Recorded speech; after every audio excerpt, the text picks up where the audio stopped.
Okay, now we're going to talk about intercepts and how to find them. Okay, so in this section and in this entire book, we're going to talk about two different types of intercepts. Okay, the first type of intercept that we're going to encounter is an x-intercept. Okay, so if you are looking at a graph, your x-intercept, okay, is the point at which your graph crosses the x-axis. Okay, so if you are actually looking at it, it is this point here where your graph is going to cross the x-axis or the horizontal axis, okay? If you are trying to find that point algebraically, okay, the way that you find an x-intercept is that you set y equal to 0 and then you solve for x. So any x-intercept that you have is going to take this form as a coordinate, x, the value that you found, comma, 0, okay? So that's for all x-intercepts. So in this particular example, if I'm looking for an x-intercept, okay, I'm going to set y equal to 0, like I've done here. And then I'm going to say 0 plus 2x equals 4.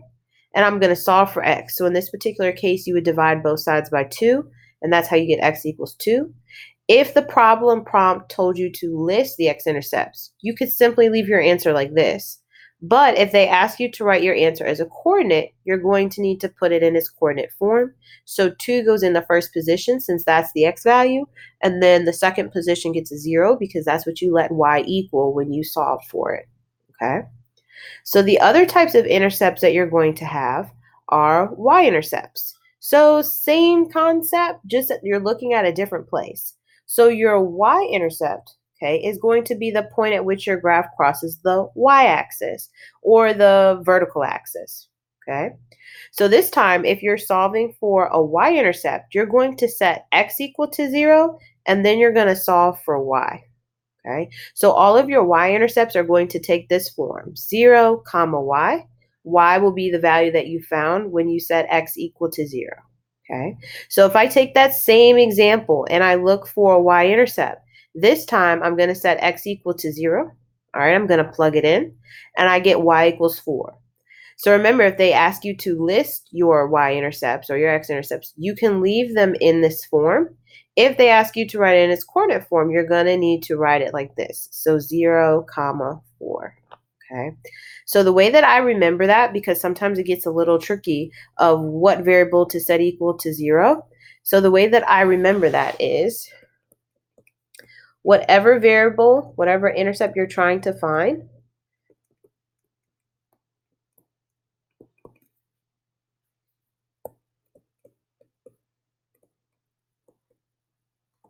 set the opposite variable equal to 0.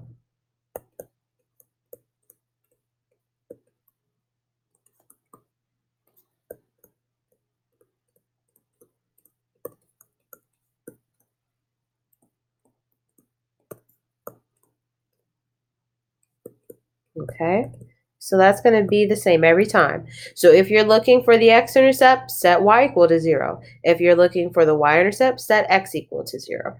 Okay, so let's look at an example of that.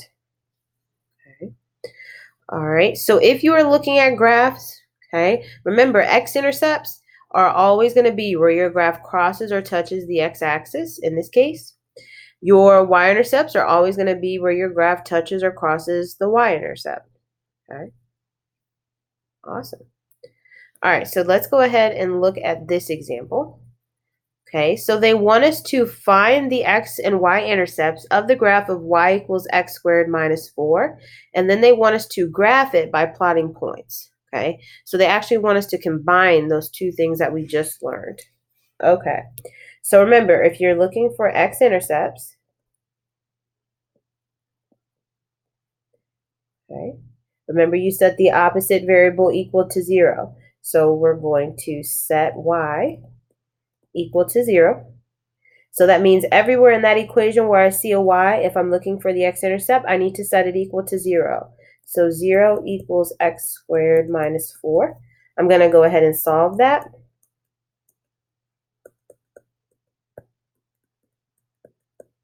Okay, I have a square, so the way that I can get rid of the square is square rooting both sides. So that gives me plus or minus 2, because remember, when you take the square root of a constant, you get the plus and minus value, equals x. So as coordinates, That's negative 2, 0, positive 2, 0. So those are my two x-intercepts. Okay. Now for my y-intercepts,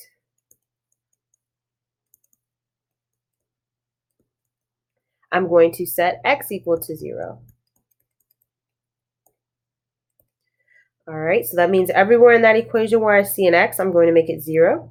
So y equals 0 squared minus 4. We know that 0 squared is 0. So y equals negative 4. So that means that my y-intercept takes the form 0, negative 4. Okay. So now I found the intercepts like they asked me to, but now I'm going to graph this. Okay. So let me go ahead and get my coordinate system together.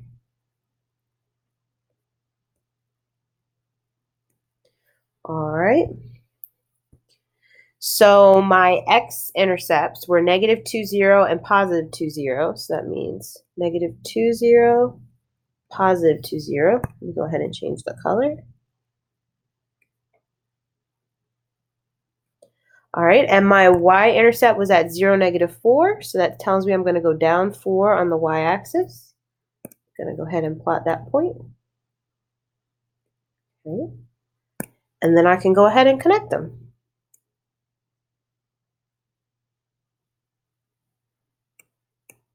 So there's my parabola. I have two x-intercepts, like the points I found, and I have one y-intercept. Awesome. So let's go ahead and check out the example, the solution, to see if we're correct. So you can see we did it. We had two x-intercepts. All right. We solved our equation using the square root method, but here you see that they solved using factoring. Either way is correct. All right. And then they went ahead and found their y-intercept, which is negative 4. So let's check out their picture. And there we go. Awesome.